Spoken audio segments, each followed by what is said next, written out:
Hello and welcome to the channel. आज की video में मैं आपको बताऊंगा कि अगर आपके पास कोई भी ज्योमेट्रिक फेस हो या लार्ज इर्रेगुलर सर्फेसेस हों और उनके ऊपर आपने मलियंस वगैरह या इस तरह की कोई भी चीज़ आपने ड्रॉ करनी है तो उनको आप इस तरीके से ड्रॉ कर सकते हैं। तो चलिए इस वीडियो को स्टार्ट करते हैं। तो मैंने ये कुछ चीज़ें ड्रॉ कर ली हुई हैं और इनके ऊपर अभी जो सा है मैं इस प्लगइन का इस्तेमाल करूँगा। तो सिंपलेस्ट जो मेरे पास यहाँ पर शेप बनी हुई है वो ये क्यूब की है और इस क्यूब को मैं सिलेक्ट करने के बाद यहाँ पर एक्सटेंशंस में मैं जाता हूँ और इधर से मैं क्लिक करता हूँ लेटिस मेकर पर। ठीक है, तो ये लेटिस या जो भी है, I am really very sorry in advance. तो इसको अक्सर मैं लेटिस भी कहूँगा और इसको जब हम यहाँ पे इसको मॉडल करेंगे तो आपको आइडिया हो जाएगा कि मैं इनको मलियंस भी क्यों कह रहा हूँ। ठीक है, तो लिहाजा ये जब भी हमें क्रिएट करनी होगी तो हम इसकी मदद से कर सकते हैं। लिहाजा मैं इस पर फ़िलहाल क्लिक करता हूँ और यहाँ से मेरे से पूछता है कि जी आपने लेटिस की जो विड्थ रखनी है वो और डेप्थ रखनी है और उसका जो इनसेट रखना है और उसकी जो पेन की जो थिकनेस रखनी है, थिकनेस और यहाँ पे मटेरियल क्या रखना है। लेट से मैं यहाँ पर ग्लास कर देता हूँ तो इसके बाद मैं इसको ओके कर देता हूँ। तो ये देखें उसने नॉर्मल से जो वो क्यूब है उसको उसने ग्लास क्यूब में कन्वर्ट कर दिया, जिसके चारों साइड पे ये लेटेस्ट बना हुआ है या हमारी नॉर्मल लैंग्वेज में, आर्किटेक्चरल लैंग्वेज में इसको मलियंस वगैरह भी कह सकते हैं आप। तो अब आते हैं ज़रा थोड़े से डिफरेंट शेप की तरफ। अब यहाँ पर मैंने एक डोम ड्रॉ किया हुआ है, लेकिन इसमें ये दरमियान में जो सी हैं मेरे पास ये लाइंस नहीं हैं। तो ये नॉर्मल क्वाड्रेटिक सब डिविजन्स है ये बनी हुई हैं और मैं ट्राई करता हूँ कि इसको एज इट इज़ ही सिलेक्ट करके इसके बाद मैं यहाँ पर लेटिस मेकर पे क्लिक करता हूँ और यहाँ से मैं इसकी जो डायमेंशन अलर्ट से वो 4 इंच कर देता हूँ और इसको भी 4 इंच कर देता हूँ। बाकी जो पेन थिकनेस है या जो ग्लास की थिकनेस है वो उतनी रहने देता हूँ और एक काम करता हूँ कि यहाँ पे इसको ग्लास की बजाय नन कर देता हूँ। तो फिर मैं देखता हूँ कि ये क्या चीज़ क्रिएट करता है। तो ये आप देख सकते हैं कि उसने लेटिसेस क्रिएट कर दिए हुए हैं और हर एक जो से सब डिवीज़न है उसके हिसाब से क्रिएट कर दिए हैं, बट उसने दरमियान में जो ग्लास यहाँ पे क्रिएट किया था वो यहाँ पे क्रिएट नहीं किया। तो ये टोटली आप पे है कि आपको इस तरह ग्लास की ज़रूरत है या नहीं।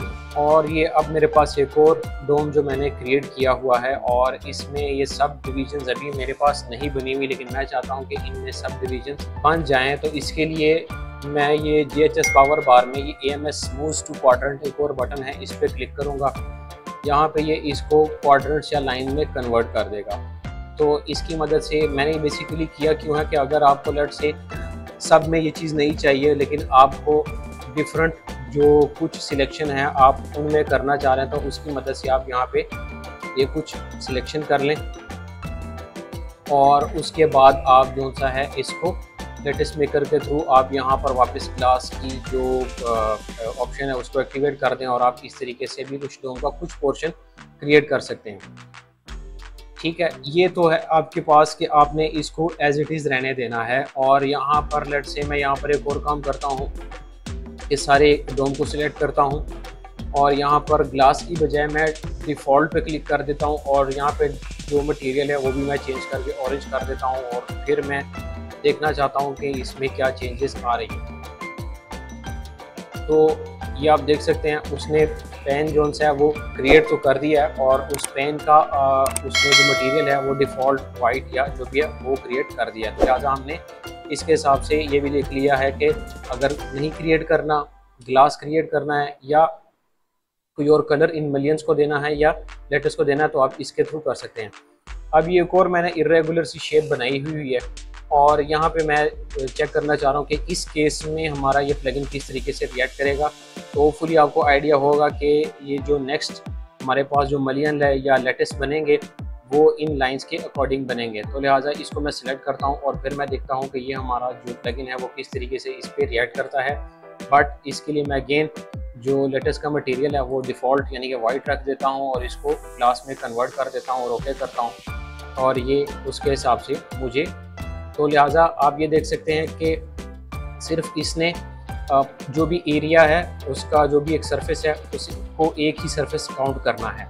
यहाँ पे जो 6 सरफेसेस बन सकती थी उसने एक सरफेस काउंट करके उसके अराउंड लेटेस क्रिएट किया। यहाँ पे डिफरेंट बन सकती थी, यहाँ पे डिफरेंट थी, और इनके लिए चूँकि ये बाकी ऑप्शंस में क्वाड्रेंट थी और यहाँ के लिए वो जो ट्रायंगुलर हो गया, तो उस हिसाब से ये भी चल सकता है। तो आप लिहाजा इस तरीके से भी इसको कर सकते हैं। तो आज के लिए इतना ही, आगे के लिए देखते रहिए। Thank you.